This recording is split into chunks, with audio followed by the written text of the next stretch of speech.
Այս պահին տաղավարում զրուցելու եմ հայկական եւ հայամետ Շվեյցարիայի կազմակերպությունների նախագահ Սարգիս Շահինյանի հետ։ Բարև ձեզ, պարոն Շահինյան, շնորհակալ եմ մեր տաղավար հյուրընկալվելու համար։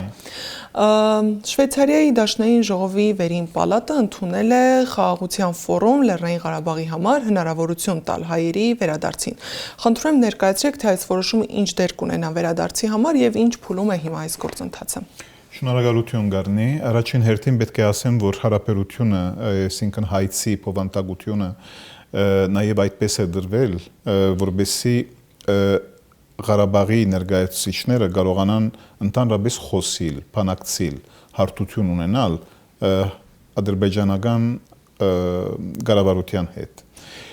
Այո, իհարկե, վերադարձի մասին է խոսքը, վերադարձի իրավունքի մասին է խոսքը, բայց նաև սա կգնկե հայկական պատանտների հերանեկարի հետ կապված։ Եվ սա միայն վերին պալատը չի ընդունել, այլ երկու պալատներն էլ ընդունել են։ Այսինքն 18 մարտի անցյալ տարվա որոշումը դա ավարտն էր մի իրողության, որը արդեն սկսել էր ավելի առաջ։ Եվ սա ունենա իրեն ավարտը, եթե ունենա այդ պահուն, երբ որ այս տեսակ մի հարթակ կարողանա ադրբեջանական իշխանությունների կողմէ, բայց նաև հայկական իշխանությունների կողմէ համագրանք ստանալ եւ ընդունվել։ Սա է առնվազն արտաքին գործերի նախարարության Զվիցերիո մոդեցումը։ Ինչ որ փոխանցությունը սակայն չէ հայցի։ Հայցը նաև որ ինքնորոշված Ղարաբաղի իշխանությունը կարողանա նստել եւ խոսել Ադրբեջանի հետ։ Եվ ճիշտ սա է, որ ցեվոմս սկիզոֆրենիկ գացության մեջ է թողում Ղարաբաղի ներկայացուցիչները, որովհետև ինքնորոշման իրավունքը դա որևէ ցևով մի պետությունից գախյալ չի։ UN-ի կենտրոնական սահմանադրության շնորհիվ երկրորդ հոդվածի ինքնորոշման իրավունքը ergaomnes իրավունք է, այսինքն բարձրակույն մագարտակ ստացած մի իրավունք, որը սակայն այս օրերից, այս ամիսներից, մանավանդ Դոնալդ Թրամփի իշխանության գալուց հետո խիստ գասկածի տակ դրավ իրեն ուժը, միջազգային իրավունքի մասին է խոսքը։ Այսինքն որքան կարող է միջազգային իրավունքը քերիշխել իսկական ուժի թեմ, ինչ որ Ադրբեջանը բարդատրեց 2020-ի 44 օրվա պատերազմի եւ էթնիկ զտման 2022-ի եւ 23-ի ժամանակ։ Արտաքին գործերի նախարարությունը Զվիցերիո բախվում է նրա խնդիրի յետև, որ երկու պետությունները, որ ըստ իրեն այս խնդիրի մեջ լծակ ունեն, այսինքն Հայաստանը եւ Ադրբեջանը, մերժում են այս մոդեցումը։ Եվ որևէ մի ցևով Ղարաբաղի ներկայացուցիչների դիրքորոշումը եւ Ղարաբաղի ժողովրդի դիրքորոշումը հաշվի չի առնվում։ Ինչ որ արդեն գասկածելի կդարձնե Զվիցերիո ընդգրկումը միջազգային իրավունքի մեջ։ Մանավանդ, եթե հաշվի առնենք, որ Զվիցերիան բահեսն է այդ մարտահրավերական իրավունքի, միջազգային մարտահրավերական իրավունքի, որը կնախադեսե, որ մի դեղվու ժողովուրդ իրավունք ունենա շարունակել ապրել իրեն տարածքի վրա։ Դրա համար պատասխանս չի գրնար դրական լալ այս բախուս, հակառակ որ զանազան ուժեր ոչ միայն համայնքային, այլ նաև գազམ་ագերբչական միջազգային գազམ་ագերբություններ աշխատում են, որպեսզի այս իրողությունը կարողանա ուրիշ ելք ունենալ։ Եվ վստահ եղեք ամեն ինչ պիտի արվի, որպեսզի այս ուղղությամբ կործվի, բայց չեմ կարող ասել արդյունքը ինչ պիտի լինի։ Ինչ լծակներ կան դրանք իրագործելու համար։ Պետք է ասեմ ոչ շատ, այսինքն նախ եւ առաջ ամենակարևոր լծակը պահպանելն էր այդ օժանդակ մարմինը զվիցերիական զանազան պատգամավորների կողմէ սարքված, որոնք օժանդակ է այս հայցը իննբաս Ղարաբաղի։ Բայց նաև հոս անձնական գաբեր կան, որոնք շատ կարևոր են յուրաքանչյուրի ծանոթությունները մեկ կամ մյուս նախարարի հետ։ Դուք գիտեք, որ Զվիցերիան 7 նախարարներու փուլ է, եւ այդ 7 նախարարությունների տակ զանազան պետական ուրիշ դեպարտամենտներ կան։ Ամեն տարի նախագահ կփոխվի, ցիկլիկ է, այդպես չէ որ ցգյանս մի հոգի կընտրվի եւ կմնա։ Այս տարի գիպարմելեններ եւ իմիջայլոց ինքը մասնակցեցավ ամսուն 4-ի կակատնաժողովի Եվրոպական միության եւ ներողություն Եվրոպական քաղաքական համայնքի եւ հանդիպման, որ Հայաստանի իհարկե հնարավորություն ուներ որոշ իրականություններ արժև բերելու եւ չարեց միմիայն մագերեսային ցևով եւ հաստատ ոչ իրեն արդակին քաղաքականության կարևորության հետ կապված կոնե իրեն հարևանների հետ կապված եւ միմիայն Ադրբեջանի եւ Թուրքիայի մասին չէ խոսքը նաեւ Բասկաստանն է եւ հոսի հարգե ուրիշ ցալքեր կբացվին որոնք գուցե մենք կարողանանք սարկացնել մեր հարցազրույցի ադեն Պարոն Շանյան, անցած ամիս տեղի ունեցավ Սփյուռքի խորհրդաժողովը, որոնք են խորհրդաժողովի գլխավոր արդյունքները եւ որոնք են այն մարտահրավերները, որոնք այսօր հուզում են Սփյուռքին։ Իրականության մեջ Սփյուռքի խորհրդաժողովը նորություն չէ։ Կարող է գազམ་ագերբիչը դարբեր ցևով ի հայդն եկած լավ որ այս խորհրդաժողովը կարևոր էր եւ որ զանազան ուժեր պետք էին ներկայանալ որբեսի թիրքորոշում ունենալ 4 գլխավոր գեդերի շուրջ որոնք 4 գեդերն են Սփյուռքի ժողովի ակնկալիքների մասին էր խոսքը տեսլականն առաջին հերթին հոն ելույթ ունեցան անձնավորություններ որոնք միգուսակցության պատկանող անձնավորություններ չէին ես ալ գուսակցական չեմ օրինակի համար բայց կարևոր էր որ մենք հնչեցնեինք հենց այդ հիմնական խնդիրները որոնք հուզում են թե Սփյուռքին եւ թե Սփյուռք Հայաստան հարաբերություններին եւ նաեւ իհարկե ինչ խոսք Սփյուռք Հայաստան Ղարաբաղ ընթացքի մեջ է ցես գրնամսել որ օժանդակություն ուղղակի ցույց բերվեց ինքնության հետ կապված եւ այս ինքնության գլխավոր բահաբանը լինելով հայ-արաքելական եկեղեցին զորակցություն ցույց տրվեց եկեղեցվո եւ ամենայն հայոց կաթողիկոսին սակայն պիտի ասեմ ոչ քրիտիկական ցևով եթե գուզեք հետո գխոսենք դրա մասին ինչ որ ես կագնկալի եւ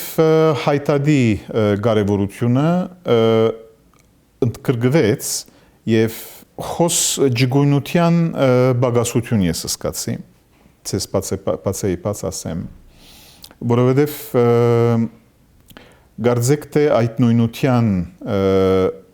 մենք շարունակում ենք երթալ թե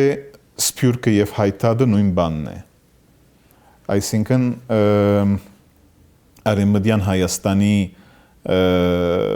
հանդեպ ունեցած մեր սպասելիքները հավերժացնում են Սփյուռքին մինչդեռ այդպես չէ չգրնար այդպես լինել չգրնար մի Սփյուռք հիմնված եւ գառուցված լինել մի լայնածավալ գոդորածի վրա, մի ժողովուրդ հիմնված է իրեն իսկական նայվածքների վրա եւ մենք միայն արևմտա Հայաստան չգործունեցինք, խնդրեմ, փաստը դրվում է, որ մենք Նախիջևանի մեջ եղած հայերուն նույնիսկ փոշին չենք կարողանում տեսնել։ Ջուղայի գերեզմանախումբի ոչնչացումը, փոշիացնումը նույնիսկ ծեր ականջին օղ 2005-ի դեկտեմբերին էթնիկ զդումը, որ դեղի ունեցավ Արցախում, եւս մի նշան, ուր է մեր դգարությունը, ուր է մեր անկարողությունը այդ նպատակներուն հասնելու։ Ողբը գարձեք ծնվում է դրանով, որ սփյուռքը չի կարողանում, հայկական սփյուռքը չի կարողանում պետք եղած իրեն ուժը գշրցնել դալու միջազգային ուժերի առջև վերջնական արդյունք չէ սա ոչ էլ միշտ այդպես եղած են գացություններ ստեղծված են հնարավորություններ ուր որ օրինակի համար բարեկամական խմբերի միջոցով հայկական իրողությունը ի հայդն եկած է բացահայտ արդակին քաղաքական ուժերի, ինչպես որ օրինակի համար Շվեյցարիո, ինչպես որ Բելգիայի մեջ, ինչպես որ Ֆրանսիայի մեջ, ինչպես որ Ամերիկայի մեջ։ Բայց ինչին է դա պետք, եթե գլխավոր բևերը ում համար էս իրականության մեջ դա պիտի իրականանա, այսինքն Հայաստանի Հանրապետությունը, պետականությունը չկարողանա այս դիվիդենդները պետք եղած ծևով քաղել նույնիսկ չեմ ուզում ասել թելատրել, այլ համատրված ծևով արժե կարողանալ դանել։ Ինչ որ 2018-ից հետո հստակորեն տեսնվեցավ, որ այդպես չէ եւ նույնիսկ հակառակն է։ Եվ 2020-ի 44 օրվա պատերազմի իրողությունը այս իրողության փաստն է։ Խորհրդաժողովի ընթացքում շատ է խոսվել նաև առաջիկա խորհրդարանի ընտրության մասին, Հայաստանում խորհրդարանի ընտրության մասին, ինչ նշանակություն ունի այս ընտրությունը Սփյուռքի համար,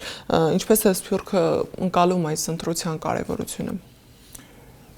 Իհարկե որ նայեցեք նախ եւ առաջ դրանով սկսենք, որ երբ որ Սփյուռքի մասին խոսենք, մենք ոնց որ այդ տպավորությունը ունենք, որ մենք ընդհանրացնում ենք մի բարի մեջ 7 միլիոն ժողովրդի տեսանկյունը, այդպես չի։ Զանազան ներկայացուցիչներ կային եւ զանազան տեսանկյուններ կային, բայց ինչ որ համայն դեսիլքի բերում էր խնդիրը այն էր, որ այդ հարաբերությունը չկա, դադարգություն է գարձեք թե Սփյուռքի եւ Հայաստանի պետականության միջև խոսակցության քաղաքական իմաստով առաջին հերթին, բայց նաև տնտեսական իմաստով եւ ինքնության իմաստով։ Սա ինչից է գալի։ Մի բևերը, այսինքն Հայաստանի Հանրապետությունը, գարձեք թե որոշել է այս կապը խզել։ Եվ ինչու համար որոշել է այդ բանը անել, դա արդեն մի քանի երևույթներից ակնհայտ է լինում։ Եվ խորհրդաժողովի գլխավոր խնդիրներից մեկը այդ գաբը վերականգնելն էր։ Բայց առողջ ծևով։ Հիմա իսկ որ փուլից է այդ կապը խզվել։ Հենց 2018-ի նոր վարչախումբի իշխանության քալի ժամանակ։ Գեն հետո մի տարի վերջ արդեն Սփյուռքի նախարարությունը ոչնչացավ։ Եվ սա ուներ արդեն իրեն հիմնական միտումը եւ սա ավելի հստակ եղավ գլխավոր հանձնագետարի գայեցման հետ կապված եւ մենք երբեք չկարողացանք ուղղակի գտնել մի նույն հարթակ, որը կփոխարիներ նախարարությանը։ Այո, իբր թե եւ իրականությունը այն է, որ ինքը սպանեց այդ նախարարությունը։ Սա է գլխավոր գեդերը սրանք են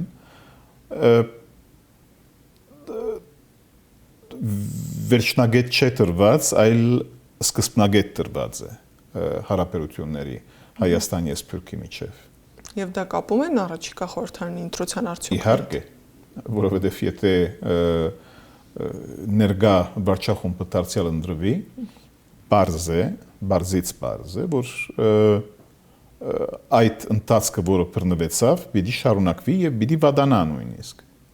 Ասում եք բևեռացված հարաբերություններ են Հայաստան-Սփյուռք։ Ինչպես է դրսևորվում այդ բևեռացումը։ Ինչ ներկայացվածություն ունի հանձնակատարի գրասենյակը Սփյուռքում եւ Սփյուռքը ինչ ներկայացվածություն ունի Հայաստանում։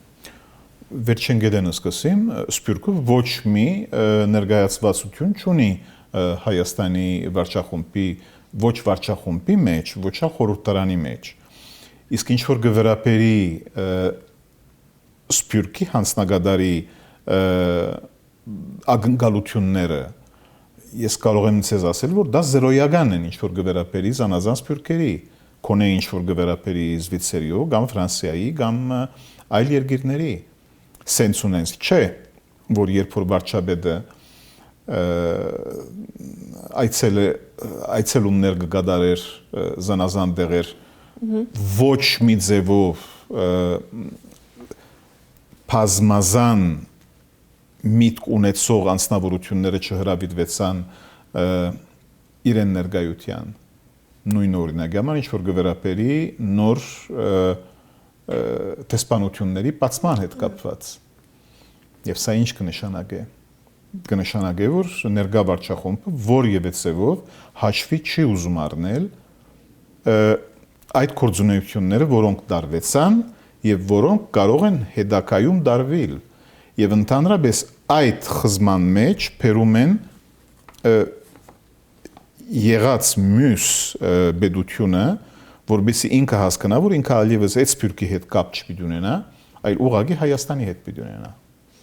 Խոսեցիք հանդիպումների մասին Փաշինյանը Սփյուռքի տարբեր համայնքներում համայնքների հետ հայ ներկայացուցիչների հետ հանդիպումներ կազմակերպեց դուք հիմա նշում եք որ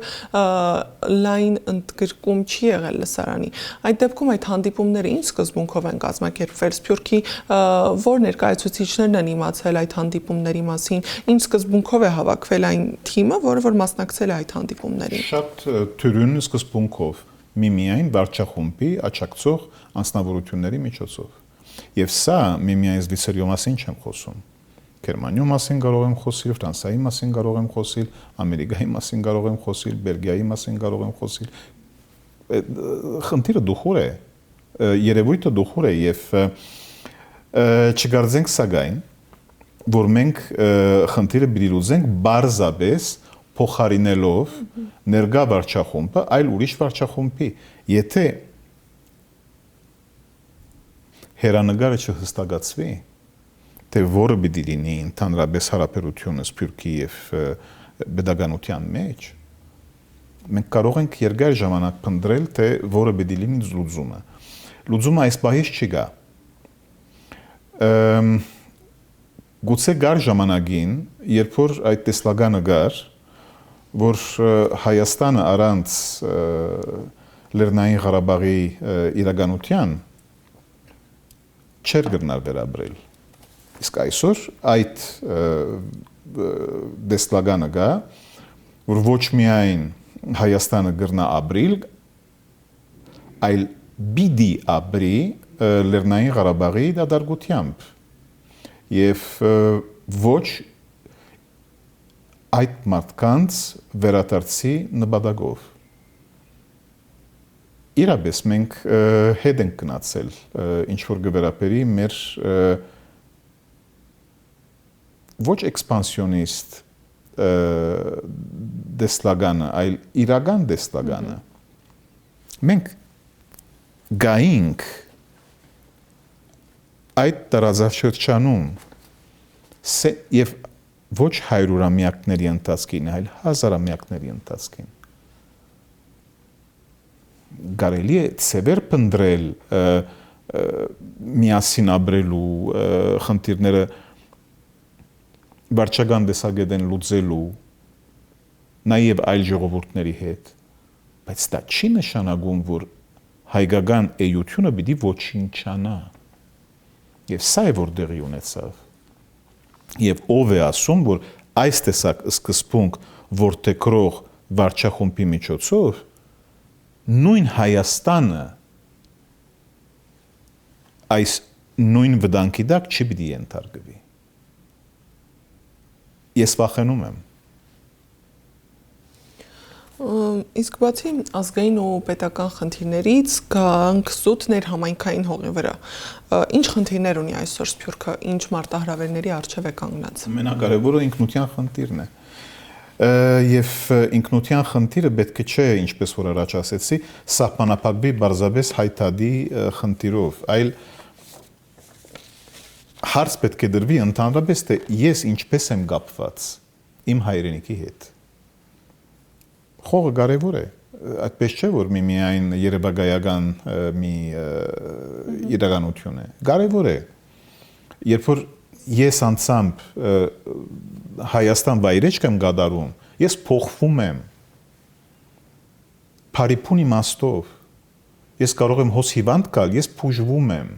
այդ էներգիան, այդ ուժը, որ ես զգում եմ, այս խողի վրա, դա լրիվ ուրիշ պատմություն է, և ինչպես որ ես, մի քանի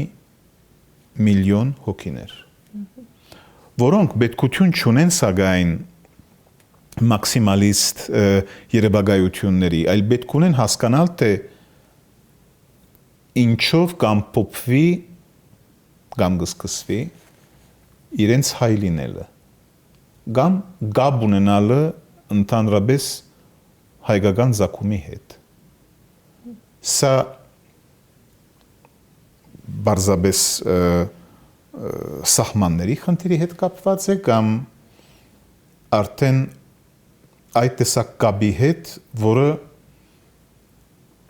մեկը կրնա ստեղծել միմիայն լեզվո միջոցով եւ հողի հարաբերության միջոցով։ Եթե մենք այս երկու գեդերը գդրենք, թելերը, մենք ամենամեծ վնասն ենք բերել այդ ինքնության կոյադևման եւ իրականացման, չխոսենք հավերժության մասին։ Իսկ ով է փորձում կտրել այդ թելերը։ Դա արդեն ցեզ կթողեմ այդ պատասխանը։ Դուք նաև եղել եք Շվեյցարիա-Հայաստան բարեկամական խմբի գլխավոր քարտուղար ու 6 խորհրդարանական պատվիրակություն եք բերել Հայաստան։ Նախկինում Սփյուռքն ու պաշտոնական Երևանը համատեղ են աշխատել, այսինքն գաղափարական հարցերում, Արցախի, Հայոց ցեղասպանության եւ առհասարակ ազգային ինքնության վերաբերյալ գաղափարական հարցերում համամիտ են եղել եւ գործակցաբար են աշխատել։ Բայց հիմա կա խզում եւ այդ խզումը ակնհայտ է։ Ինչպես եք այդ պայմաններում աշխատում ու միջազգային գործընկերները ինչպես են այդ խզումը ընկալում։ Ձեր դված հարցումին արդեն պատասխանի գեսը ձեր ներկայացման մեջ է։ Ամենաթյուրին ցևը արդակին ուժերի, որբեսի հրաժարվին որևէ մի ցևավորման, քաղաքապարախոսական, կոնկրետ գեդերի մասին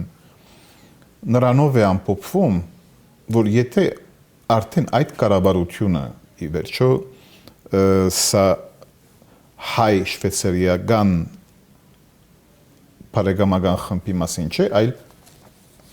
Շվեյցարիա Հայաստան բարեկամական խմբի մասին է խոսքը։ Այսինքն երկու խորհրդարանների հարաբերությունների մասին է խոսքը։ Երբ որ մի բևերը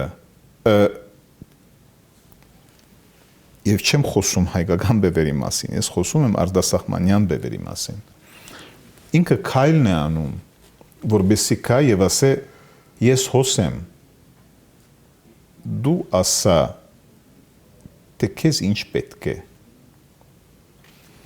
Եվ ես խոսում եմ դա թե քաղաքական, թե տնտեսական, թե ռազմական, խնդիրի մասերի մասին։ Եվ երբ որ թիմացինը ինքիզինքը դադարգություն է ներկայացնում, այսինքն պետք չեղած պատասխանները կամ ընդհանրապես պատասխաններ չկան, դուք ոնց եք պատկերացնում, որ թիմացինը կարողանա այդ մոտիվացիան ունենալ ցես շարունակել սադարելու։ Չի կարելի։ Դա մարում է։ Սա շվեյցարիացիից կախյալ չէ, ամերիկացիից կախյալ չէ, ֆրանսիացիից կախյալ չէ, հայուց կախյալ է։ Հայուց կախյալ է։ Եվ սա է իմ ամենամեծ դժվարությունը, որովհետև երթալով 2018-ից եւ մանավանդ 2020-ից հետո բարդությունից սկացինք, որ այդ կողմնորոշումը, այդ վճռականությունը ոչ միայն չի գա, այլ երբեք չի եղել այս մարդկանց կողմից։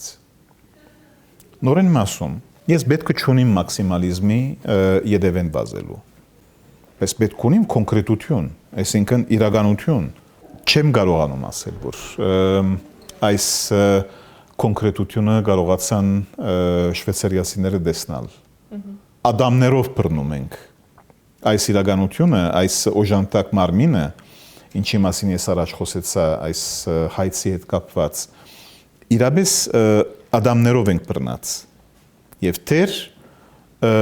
այդ մագարտագին կարողացանք հասնել, որ զվեյցարիացի պատգամավորները կարողացան տեսնել հայկական գողմի մեջ, նրանց մեջ, որոնք ներկայացնում էին խնդիրը, այդ հասկացողությունը, այդ վճռականությունը, որ կկարողանա այդ դեսլագանը բախպանել։ Բայց երբ որ այդ դեսլագանը ընդհանրապես մեռնի, ես չգիտեմ ոնց պիտի կարողանա այդ հարաբերությունը շարունակվի։ Պետք է արդյոք հասկանան, որ այդ 48 երկիրներից, որոնք մասնակցեցան այդ կակատնաժողովին, որևէ հետաքրքրություն կար Հայաստանի զորագից դառնալու, ես հասկացա, որ խոս եկան այս մարդիկ խոսելու այդ խնդիրների մասին ի բացի հայկական շահերի մասին։ Եվ ես չեմ գրնար նկատել, որ հայկական շահը լինի միմիայն եւ միմիայն այդ բարդվողականությունը, ինչին ենթարկված է այս բահիս 2020-ից հետո 44 օրվա պատերազմից հետո արդյունքներից։ Ես կարող եմ բարդվել մի պատերազմի մեջ, բայց ես իբր անձ, իբր ժողովուրդ ես չեմ պատրաստվում բարդվելու։ Ես իմին ոչ միայն արժանապատվություն ունիմ, այլ ես նաև ունիմ գշարունակեմ ունենալ իմին դեսլագանը։ Ինչ է նշանակում օրինակի համար, որ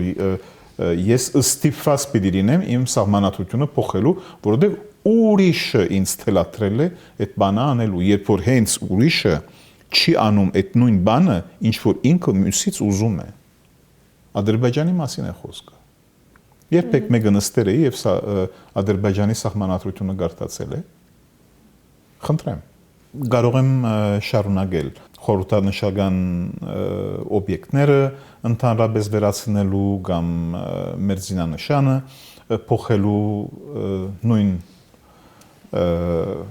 ցանկությունները ինչ որ գվերապերի Ադրբեջանի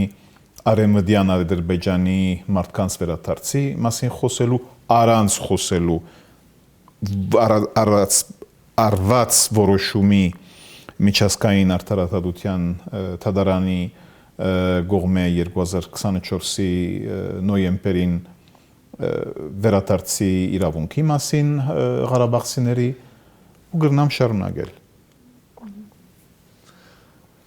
Շատ շնորհակալ եմ, պարոն Շահինյան։ Ես եմ շնորհակալ Գառնի։